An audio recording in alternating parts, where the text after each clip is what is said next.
নমস্কার বন্ধুরা, তোমরা কেমন আছো? আশা করি তোমরা সবাই ভালো আছো। আমরাও সবাই ভালো আছি। বন্ধুরা, আজকে একটা চিকেনের রেসিপি নিয়ে চলে এসেছি তোমাদের সাথে শেয়ার করতে। আর ভিডিওটা কিন্তু স্কিপ করে যাবে না, পুরো ভিডিওটা দেখবে আর আমার সাথে থাকবে।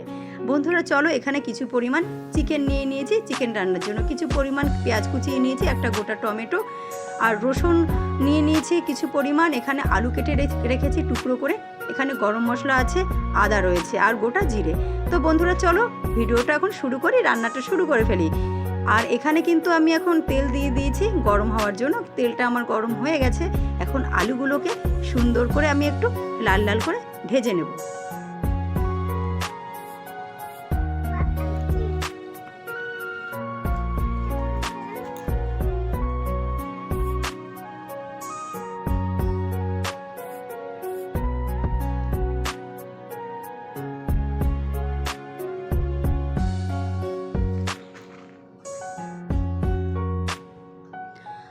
বন্ধুরা, আর আলু যখন ভাজবে তখন কিন্তু একটু নুন দিয়ে দেবে।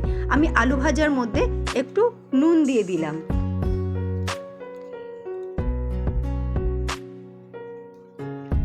আমি কিন্তু আলুগুলোকে সুন্দর করে লাল লাল করে ভেজে নেব। তোমরা চাইলে আলুটা না ভেজেও দিতে পারো। আমি একটু ভেজে নেব যাতে আলুটা একটু ভাজার পর একটু মজে যায়, খেতে খুবই ভালো লাগে।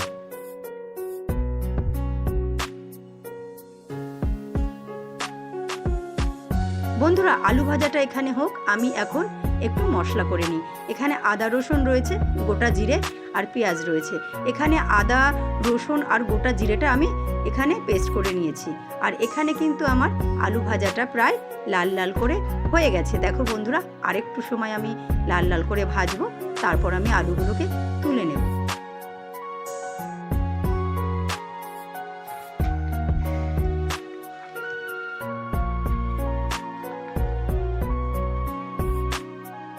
আমার কিন্তু আলুগুলো ভাজা হয়ে গেছে, আমি কিন্তু আলুগুলো তুলে নিয়েছি।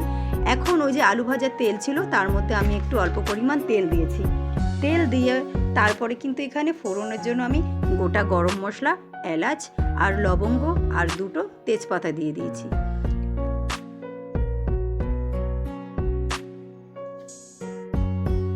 সুন্দর একটা গন্ধ বেরিয়েছে ফোড়নটা দেওয়ার পরে। এখন আমি এর মধ্যে দিয়ে দেব পেঁয়াজ কুচিয়ে রেখেছি, সেই পেঁয়াজটা দিয়ে সুন্দর করে কিন্তু নাড়িয়ে চাড়িয়ে সুন্দরভাবে একটু লাল লাল করে ভেজে নিতে হবে। আর আমি এই পেঁয়াজ কুচানোর ভাজার মধ্যে একটু পরিমাণ মতো নুন দিয়ে দেব।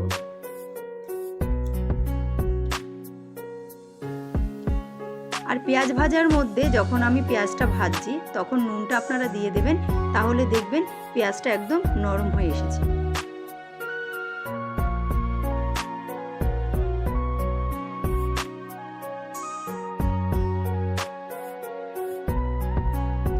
পেঁয়াজটা কিন্তু সুন্দর করে লাল লাল করে আমার ভাজা প্রায় হয়ে গেছে। এখন আমি এর মধ্যে কেটে রেখেছিলাম একটা গোটা টমেটোর টুকরো, সেটা দিয়ে দিলাম। এখন টমেটোটার সাথে পেঁয়াজটা দিয়ে ভালো করে একটু কষিয়ে নিতে হবে।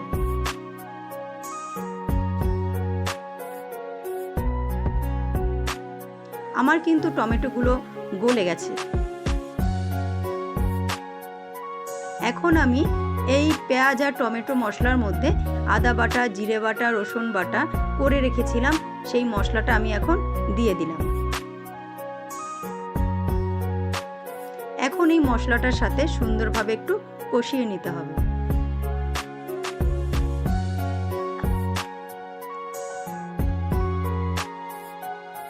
এখানে আমি কিন্তু এখন দিয়ে দিচ্ছি কিছু হলুদের গুঁড়ো আর একটু নুন, আর দিয়ে দেব একটু লঙ্কার গুঁড়ো।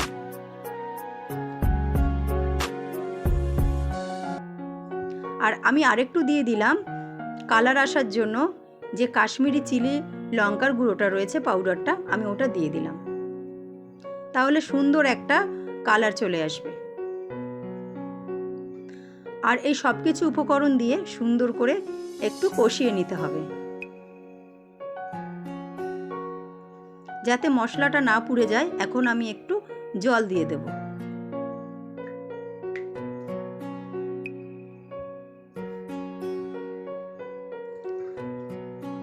আর মশলাটা যত সুন্দর কষানো হবে তরকারিটা কিন্তু তত খেতে খুব টেস্ট হবে। আর যতক্ষণ না কাঁচা গন্ধটা ছাড়ছে ততক্ষণ আমি সুন্দরভাবে একটু কষিয়ে নেব মশলাগুলো।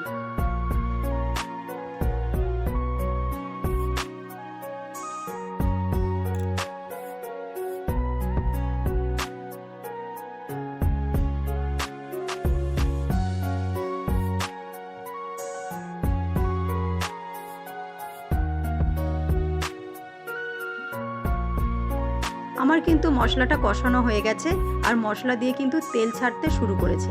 এখন আমি যে চিকেনগুলোকে সুন্দর করে ধুয়ে রেখেছিলাম চিকেনগুলো এখন আমি মশলার মধ্যে দিয়ে দেব।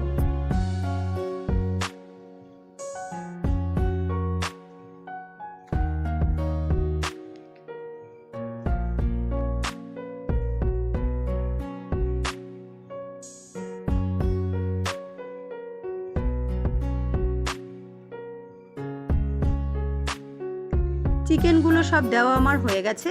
এখন আমি চিকেনের সাথে আর মশলাগুলোর সাথে সুন্দর করে মাখিয়ে নিচ্ছি। এখন সুন্দর করে কষিয়ে নিতে হবে।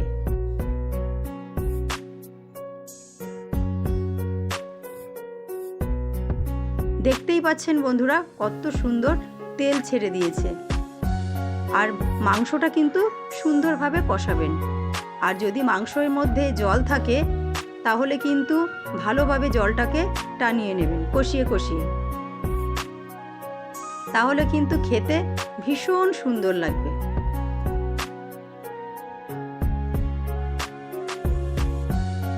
আমার কিন্তু চিকেন কষানোটা হয়ে গেছে। এখন আমি এর মধ্যে ভেজে রেখেছিলাম লাল লাল করে আলুর টুকরোগুলো দিয়ে দিলাম।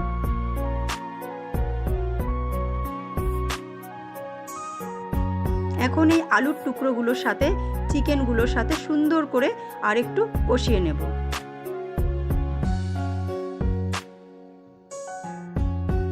আমার কিন্তু প্রায় কষানো হয়ে গেছে। এখন আমি অল্প একটু জল দিয়ে দেব। আপনারা আপনাদের পরিমাণ মতো জল দেবেন। আমরা যেটুখানি ঝোল খাবো, বেশি ঝোল করব না, আমি একটু কষা কষা রাখবো, তাই আমি অল্প একটু জল দিয়েছি।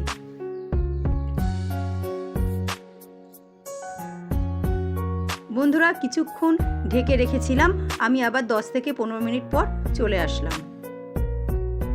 দেখুন বন্ধুরা কত সুন্দর একদম হয়ে গেছে, কালারটা দেখুন। আর এখানে কিন্তু বেশি একদম ঝোল ঝোল নেই, একদম কষা কষাই রাখবো এটা। আর এইভাবে আপনারা বাড়িতে করে খাবেন, আশা করি খুব ভালো লাগবে। আর দেখুন আমার আলুটা কিন্তু একদম গলে গেছে আর মাংসগুলো দেখো একদম পুরো নরম হয়ে গেছে। এখন আমি এখানে স্বাদ মতো একটু চিনি দেব। চিনিটা আপনারা যখন ফোড়ন দিয়েছেন ফোড়নের মধ্যেও দিতে পারতেন, আমি এখন দিলাম চিনিটা। চিনিটা দেওয়ার পরে একটু সুন্দর করে নাড়িয়ে চাড়িয়ে নিতে হবে।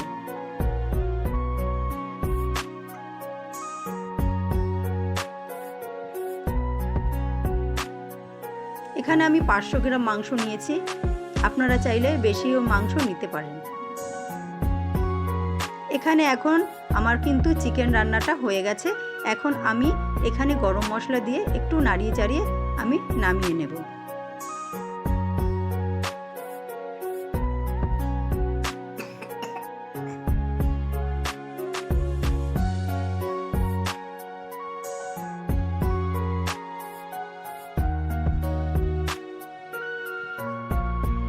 গরম মশলাটা দিয়ে সুন্দর করে আমি একটু নাড়িয়ে চাড়িয়ে নিলাম।